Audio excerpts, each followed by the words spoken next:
Everybody, JB Buno here with you live on WFLA Now. We are awaiting a Sheriff Grady Judd press conference here in Polk County for a gamer that made allegedly violent and disturbing threats. Here's Grady Judd. Good afternoon, everyone. Thank you for being with us today. I'm going to lay out for you why it's so important when you see something or hear something, you say something. Let's start with this. I want so many people to die by my hand and then play with their guts while they're still alive. That's just one of the quotes. Or how about this? I want to strangle so many people to death right now. Nobody understands me, but they will understand how dead they will be in a minute. I'm going to kill so many people. At this point, I've given up. There's nothing left for me but anger, depression, and suicide. I feel like if I ever took over the world, every person that treated me like crap, I would take them and make them suffer and make them have a slow death, and I would enjoy every single minute of it. Right now, I got nothing that makes me happier right now but death, or to make those people suffer. That's all I got right now. That's what Nathaniel Burkett was putting on a gaming site. Fortunately for us, the game moderator and other gamers who tried to talk to him on this gaming site called Crime Stoppers or the moderator actually called the Raleigh police in North Carolina and said, hey, we see some really freaky stuff. There's a lot more than I just read to you. That was a few of the highlights. So from the Raleigh police, they received information through their tip that maybe this was Winter Haven, Florida. It went to the Winter Haven Police Department, who turned it over to us. We had very limited information and a false name. We worked with 6 different social media networks and our gaming sites. Some of them cooperated a lot, some of them cooperated a little, some of them didn't cooperate at all. I want to call out Steam and their parent company Valve. Finally, after a great deal of work by our real-time crime center, we were able to work our way through the 6 network sites and figure out that Steam and the parent company Valve were who we needed to get the information from. After hours and hours and hours of work, they said, we need a subpoena. It was 4 days. 4 days until they responded to us. Despite us sending the subpoena and saying, we've got someone who's talking about mass murder, it took them 4 days. So here's what I'd like to ask Steam and Valve. If he'd have been threatening to come into your business and shoot up everybody, would it have taken you 4 days to have provided that data to your local law enforcement agency so we could identify him? That's part of the problem we have. We have a social media world, and in that world is a lot of good people that are using that social media to work, to communicate, to do good things, to have fun. People violating the law in the social media world. We also have criminals that are threatening to kill people in the social media world. And yet you want to shut us out, law enforcement, from being able to go online or gather data from sensitive spots with court orders in order to communicate. Fortunately, after 4 days, we got additional information, which led us to believe Nathaniel Burkett was not in North Carolina. He was not in Winter Haven, but in fact, he was in Sparta, Illinois. So we started working with the Sparta, Illinois law enforcement. They said, oh, we know him. We've taken him for a mental health evaluation. Along the way, we also determined that a church in Illinois had said, hey, don't come back to our church because of his outrageous comments. Think about that. But did the church call anyone? When the church saw something or heard something, did they say something? No, they didn't. They simply put him out of the church. Isn't it fortunate for all the members of the church that he didn't shoot the church up, that he didn't come back and shoot the church up, that he didn't shoot up somebody else that he could have prevented? So after tracking Nathaniel Burkett through Illinois, we finally found his dad, who said, look, he's with his mother, who's my ex-wife, and they're down in Florida on vacation someplace. So now we arrived back at Winter Haven after tracking him all around the United States. And we found him. And he confessed that he, in fact, was the one that did all the threats. I want to underscore that his mother, Sharon, was totally cooperative, was totally remorseful. She said, I've had him in mental health counseling in Illinois, and maybe this is God's way of getting him help. This guy here was not an active shooter, but this guy here was checking all the blocks in an effort to move toward being an active shooter. This person here is the one that all of you would have been standing at our doorstep saying, when they're saying this stuff, why don't you take them serious? When they said this stuff, why didn't you do something before they started shooting? Well, I can tell you, our great detectives and our intelligence analysts in our real-time crime center, our 24/7 crime center that we just recently opened, did something before he escalated to actually shooting. Oh, he told the detectives once he was called, I didn't mean it. I was just angry. I don't have any friends.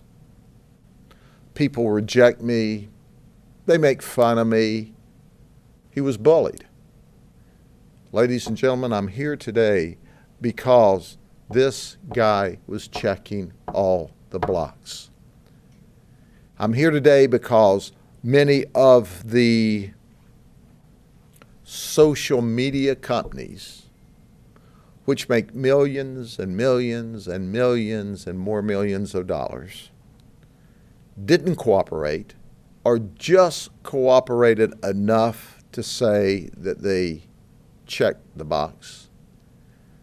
Despite us saying, we fear that we may have a mass murder any day, Valve and Steam took 4 days to get us this information.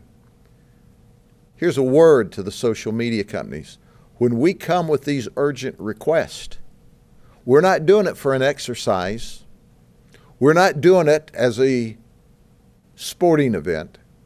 We're trying to intervene in advance and save people's lives. Now, would he have ever, or will he ever, manifest into an active shooter? We have no way to know that. But we do know this. He's now on the radar screen. We now have the opportunity to get him help, to track him, to watch him. He is just a few days away from his 18th birthday. So the issue that we're wrestling with today, and we've got the state attorneys involved, does he need to be waived to adult court and treated as an adult with his second-degree felony, or can we get him better services in the juvenile system? Our goal is to solve this problem. But I want to start by thanking the gamers, the moderator, who said, whoa, this is dangerous. He's dangerous. His communication is dangerous. I want to thank them for saying something. I want to thank the Raleigh police for not setting on it. They moved this information to Winter Haven. Our colleagues at the Winter Haven Police Department said this needs to go to the Real-Time Crime Center. Most police agencies in this country don't have the staff, they don't have the technical expertise to do what our team did here. We depend on the experts at these tech companies to help. Nobody went out of their way to help. Nobody went out of their way to say, we need to be game on and find this guy.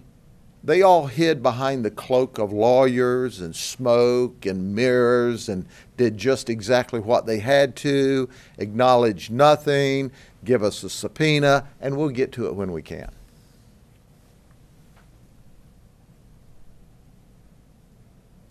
The community did what they were supposed to. They immediately called. The local police department started moving this thing around the country in an effort to identify this person. But we literally took no IP address and a wrong name and figured out who this guy was. But ladies and gentlemen, why do I ask you to come here today? Why do we do this on Facebook Live? This is the new normal. This is the new world. And words matter. When people threaten and write and say they're going to shoot and kill, we must take them at face value. Now, we hope that we can get this young man's life straightened out. But you know what? Today he can't do a mass murder because he's locked up. He wasn't locked up for 4 days after we could have had him locked up. And thank God that he's talking. And we don't know when the talking ends and the shooting begins. And that's why words matter, and we have to take everyone serious. Are there any questions? You said 4 days. How long does it usually take? It was literally when we got the subpoena to them was immediate. It's keystrokes. So they could have given us that data that quick. But it just got stuck in the line with everything else. Despite us communicating and finally getting a live person to talk to and saying this is for real, 4 days. Sheriff, the app that the conversation was taking place over Discord is, I think, one probably a lot of parents aren't familiar with. I assume there are a lot of those apps out there parents aren't familiar with. Is there a safety message for, parents out there? Sure, there is a safety message. First off, you should never let your children on any app if you're not monitoring it. If your kids want to play games, let them play games offline. But these games, not only can they game online, but they can text and type online, and they can communicate verbally depending on the game. These kids get very angry. They say lots of ugly, ugly stuff to each other sometimes. But this was a protracted period of time, and we only pull the highlights out. Thank God that the moderator on Discord, who tried to work with him, and other gamers told him, hey, what you're doing is wrong. It's way over the line.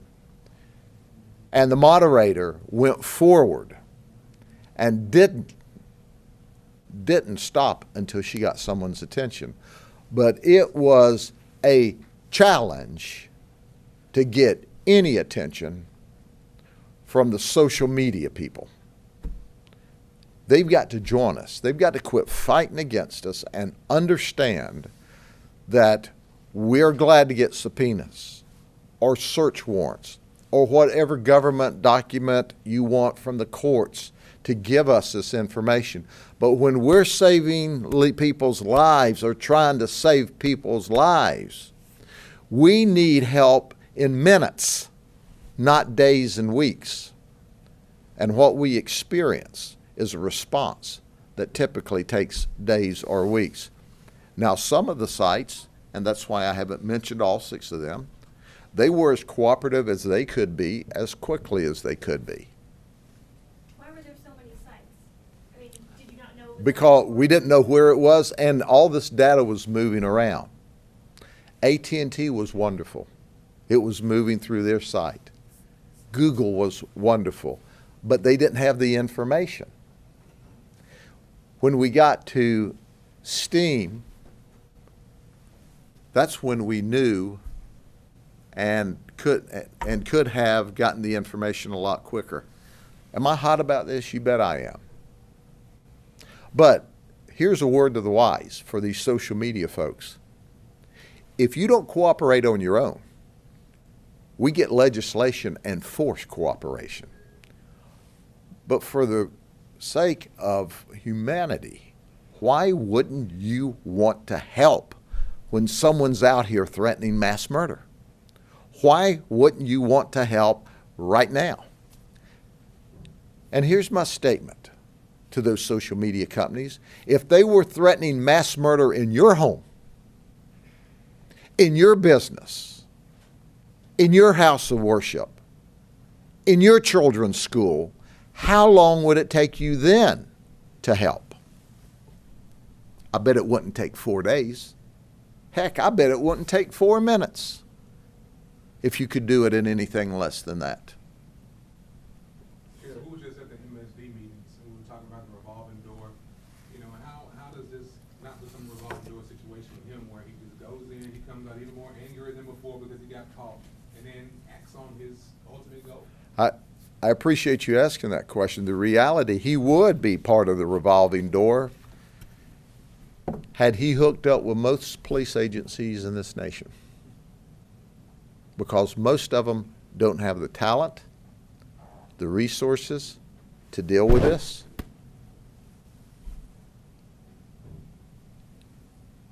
The social media companies weren't pushing. Why aren't you guys finding this guy?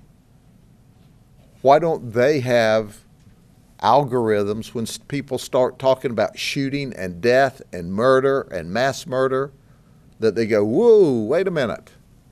That's like screaming fire in a crowded theater, only worse. But the community did what was right. They saw something, they heard something, they got the message. This person scared them. I can tell you the police in North Carolina did what was right. The police in Winter Haven did what was right. And our deputies could have easily, and our analysts could have easily thrown their hands up with all the roadblocks that kept coming to us and said, well, heck, we just can't find this person. But you know what? Our analysts, our detectives in the real-time crime center investigated this case like this guy was coming to shoot up their children's school. And that's why we found out who he was. Now, you say, well, he's got mental health issues. Well, duh. Of course he does. Normal people don't do this. We're going to do everything we can to help him. But he's got to be held accountable. And the criminal justice system is the only system that can force him to get help against his will. It's the system that can force his parents to ensure he gets help against their will if he'd been younger. But this is the new normal we're in. This is the prime example that I'll share with you that had, because I'm on that Marjorie Stoneman Douglas Commission, had someone taken an interest in that Nicholas Cruz early on, in all of those different times it was brought to their attention, that we're taking with Nathaniel Burkett, maybe MSD never would have occurred.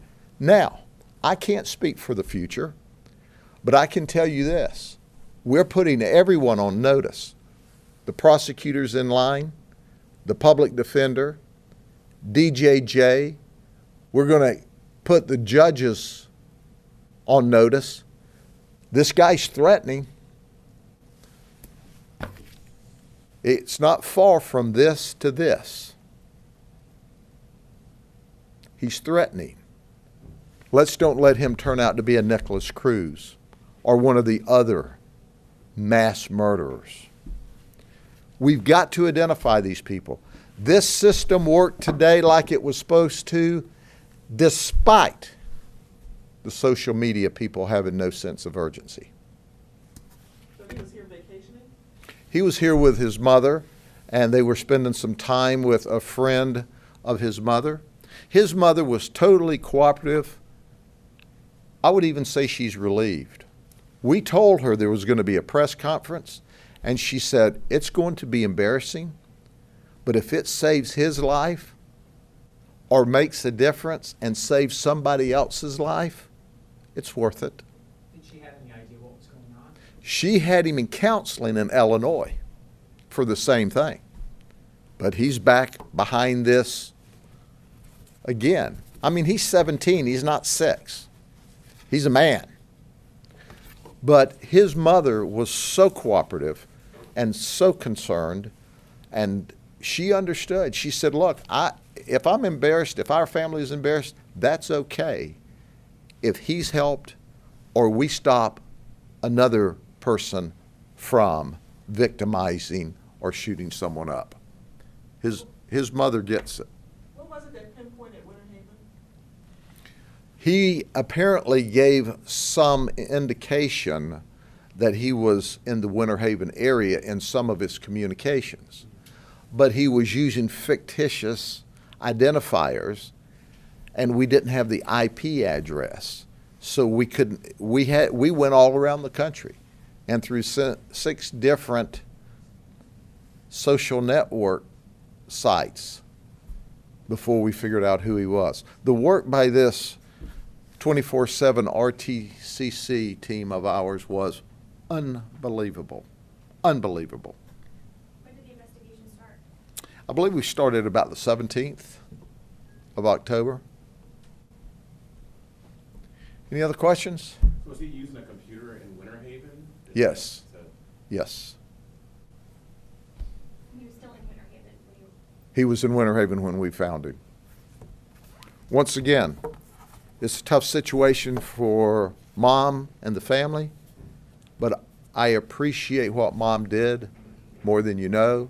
And if there are other moms out there, understand, we got to get these kids fixed before it goes from fantasy to reality.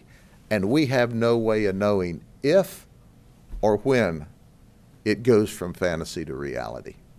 But he was talking the game. Okay? Thank you very much. Have a good day. Thank you.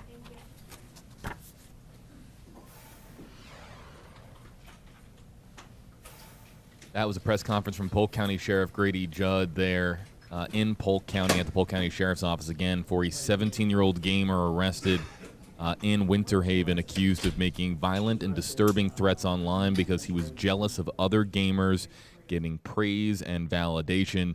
You heard Sheriff Grady Judd talk a little bit about how he was extremely frustrated by the amount of time it took for Steam/Valve, the gaming company, to respond to a subpoena, 4 days' time to respond to requests for cooperation, knowing that a teenager on that service was making threats. I'm going to read some of those threats, those alleged threats here. The student, excuse not the student, the boy allegedly telling his competitors, I'm going to kill so many people. I want so many people to die by hand and then play with their guts while they're still alive.